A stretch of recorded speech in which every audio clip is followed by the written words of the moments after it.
जय जिनेन्द्र दोस्तों, मेरा नाम है सौम्या और विद्या गुरु संस्मरण में आपका स्वागत है।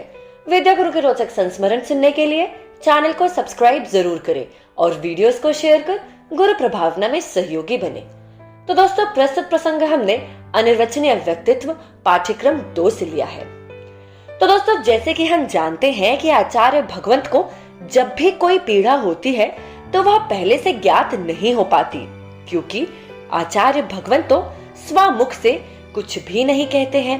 वे अपनी किसी भी पीड़ा को नहीं बताते हैं, परंतु जब वह पीड़ा की पराकाष्ठा हो जाती है तब कहीं गुरुदेव के शारीरिक लक्षणों से यह ज्ञात हो पाता है कि गुरुदेव को कुछ तकलीफ है।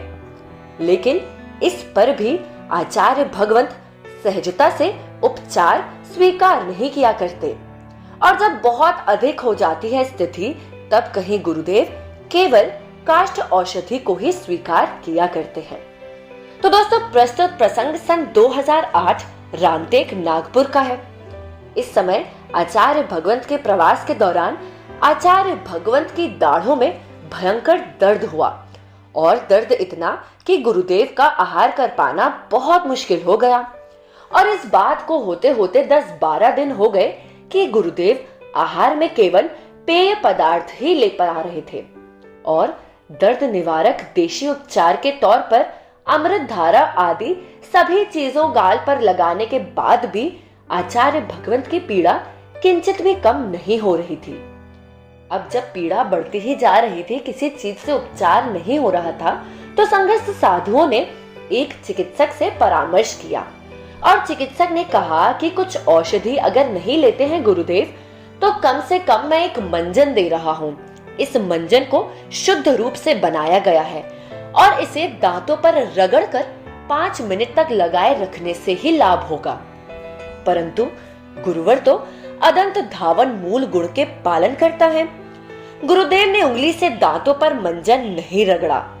बहुत अनुनय विनय किए जाने पर गुरुदेव ने मात्र उस मंजन को पानी में घोलकर कुल्ला करना ही स्वीकार किया।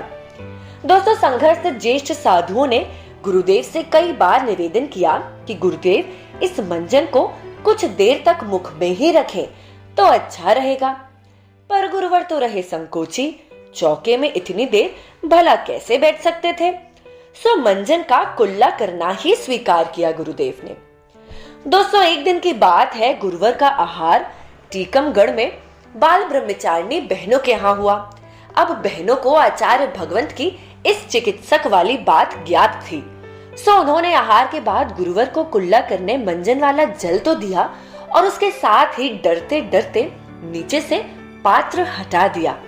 गुरुवर ने इशारा किया तो उन बहनों ने साहस करके गुरुवर से निवेदन किया कि भगवान, यह जरूरी है, आप मंजन का जल कुछ देर मुख में रहें, इसी से आपको आराम मिलेगा।